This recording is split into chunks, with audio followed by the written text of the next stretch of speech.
Hello friends, मैं अनुराग Kumar the polytechnic classes में आप सभी का स्वागत करता हूं। जैसा कि आप लोग जानते हैं 15 मार्च से 6 सेमेस्टर और 4th सेमेस्टर का बैच स्टार्ट हो चुका है। तो आप लोग अब विलंब ना करें, क्योंकि अब विलंब करने से आप लोग का लॉस होगा इसमें। और जितना ज्यादा से ज्यादा टाइम अगर सिलेबस को हम देंगे तो वो ज्यादा दिन तक याद भी रहता है, ऐसा आप लोग भी जानते हैं और मैं बता रहा हूं तो मुझे तो पता ही है। तो इस वीडियो में सिलेबस को मैं कवर करता हूं और बताता हूं कि इसमें क्या क्या पढ़ना है आप लोग को। तो चलिए स्टार्ट करते हैं। तो 4th सेमेस्टर में क्या क्या पढ़ना है कम्युनिकेशन सेक्शन के अंदर, उसके बारे में यहां पे मैं डिस्कस करना चाहूंगा। तो सिलेबस के अकॉर्डिंग यहां पे आप देख रहे हैं basic communication system and sound. तो इस सिलेबस को दो कैटेगरी में मैंने कैटेगराइज कर लिया है। सबसे पहला है basic communication technique and sound engineering. Sound engineering में क्या क्या पढ़ना है और बेसिक कम्युनिकेशन टेक्निक में क्या पढ़ना है।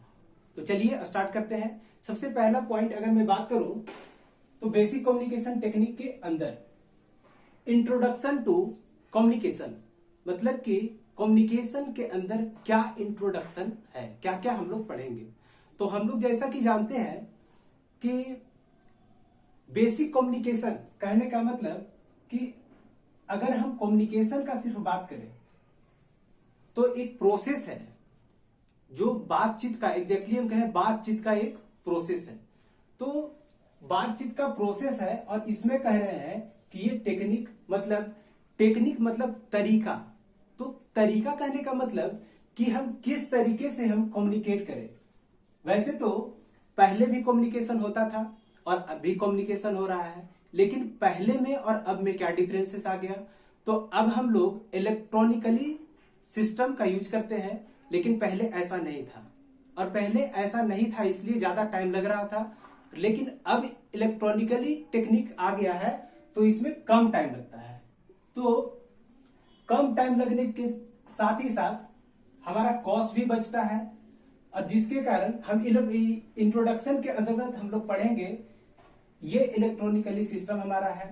तो ये इलेक्ट्रॉनिकली सिस्टम में डिफरेंट इलेक्ट्रॉनिक सर्किट का, इलेक्ट्रॉनिक ब्लॉक्स का हम लोग यूज किए हैं। जैसा कि आप देख सकते हैं इसमें ब्लॉक्स में है information source transducer, second amplifier section, modulator.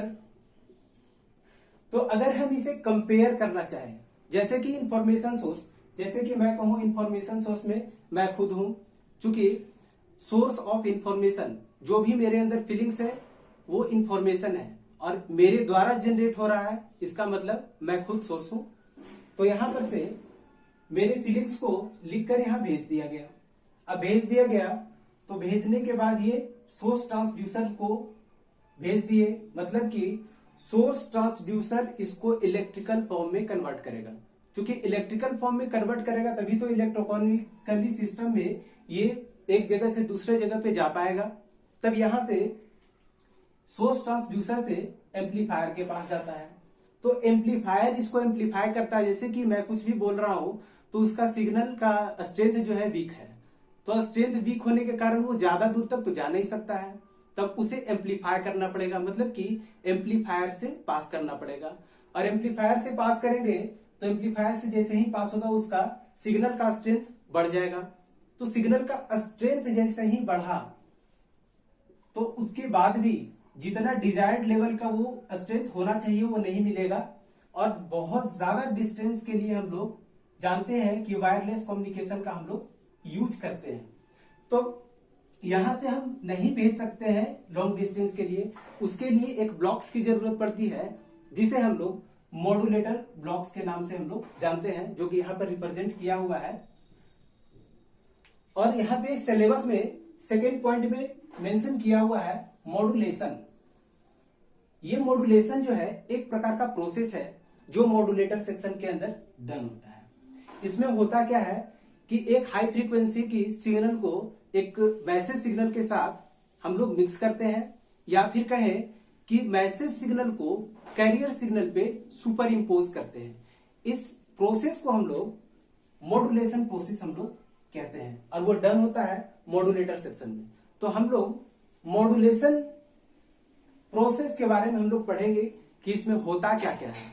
तो ये सब कुछ डन होगा मॉड्यूलेटर सेक्शन के अंतर्गत। इसके बाद हम लोग एंटीना से हम लोग इसे ट्रांसमिट कर देंगे, और ट्रांसमिट होने के बाद ये जहां रिसीव होगा वो भी एक प्रकार का एंटीना होगा, जिसे हम लोग रिसीविंग एंटीना कहेंगे। और रिसीविंग एंटीना उस सिग्नल को रिसीव कर लेगा। आफ्टर दैट सिग्नल जो है डीमॉड्यूलेटर सेक्शन में आपका पहुंच जाएगा। अब डीमॉड्यूलेटर सेक्शन का काम बस इतना ही है कि जो यहां पर सुपर इम्पोज किया गया था सिग्नल को, वहां पे सेपरेट करना, मतलब कि मॉड्यूलेटिंग सिग्नल को कैरियर से अलग करना। अब मॉड्यूलेटिंग सिग्नल यहां सेपरेट हो चुका है, और इस प्रोसेस को हम लोग कहेंगे डीमॉड्यूलेशन, जो आप यहां देख सकते हैं। नेक्स्ट आपका सिलेबस में बनाया गया है डीमॉड्यूलेशन, मतलब कि इस सेक्शन में हमारा मैसेज सिग्नल कैरियर सिग्नल से बिल्कुल सेपरेट हो जाएगा, और उसके बाद यहां से फिर हम एम्पलीफायर को हम भेज देंगे।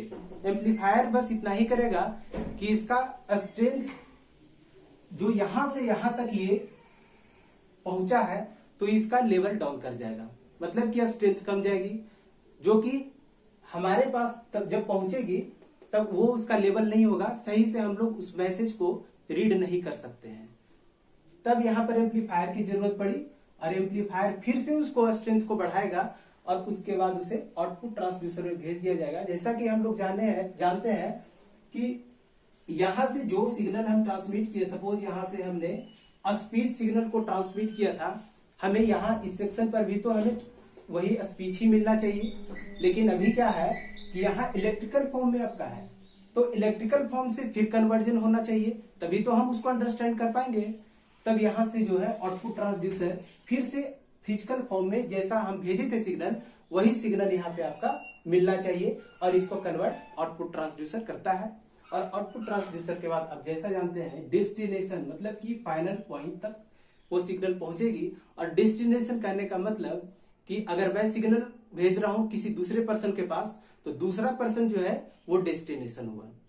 अगर हम यहां सिग्नल अगर हम भेजे हैं यहां से वॉइस फॉर्म में, तो हमारा यहाँ डेस्टिनेशन के पास जो सिग्नल मिलेगा वो वॉइस ऑडियो मिलेगा, और अगर वीडियो भेजे हैं तो आपका वीडियो मिलेगा। ठीक है, नेक्स्ट आपका है पल्स कोड मॉड्यूलेशन। ये कम्युनिकेशन तो हम लोग जनरली अभी किए कि मैंने साउंड को भेज दिया, लेकिन ये बहुत सारे अगर डिवाइस कम्युनिकेट करते हैं तो 0-1 के फॉर्म में भी करते हैं। जैसे कोई भी सिग्नल को हम भेजे, तो मॉड्यूलेशन टेक्निक मेनली यहां पर दो तरह से हम बता सकते हैं। एक होगा एनालॉग और दूसरा होगा डिजिटल। तो ये दो तरह का होता है। ये जो सेक्शन आपका ये सिलेबस में ये मेंशन किया गया पल्स कोड मॉड्यूलेशन, ये डिजिटल मॉड्यूलेशन का ही ये सेक्शन है, तो इसीलिए इसमें डिजिटल मॉड्यूलेशन के बारे में पढ़ेंगे। इसके बाद हमारा नेक्स्ट सेक्शन आता है और वो है साउंड इंजीनियरिंग। इसमें हम लोग साउंड का मैनेजमेंट किस तरह से होना चाहिए उसके बारे में हम लोग स्टडी करेंगे। साउंड इंजीनियरिंग के अंतर्गत हम लोग मेनली स्टडी करेंगे अल्ट्रासोनिक। अल्ट्रासोनिक कहने का मतलब इसका डायरेक्टली रिलेटेड रिलेशन है साउंड से। तो और जीआर का मतलब ग्राउंड। और नेक्स्ट सेक्शन एकॉस्टिक्स है, इसमें हम लोग पढ़ेंगे साउंड का मैनेजमेंट के बारे में। जैसा कि आप जानते हैं कि साउंड का मैनेजमेंट कहने का मतलब कोई भी थिएटर है, मूवी थिएटर है, तो उसका रूम का स्ट्रक्चर किस तरह से होना चाहिए ताकि साउंड प्रॉपरली हम लोग को सुनाई दे सके। तो ये सब का मैनेजमेंट के बारे में हम लोग स्टडी जो करेंगे वो मेरा सेक्शन होगा अकॉस्टिक्स।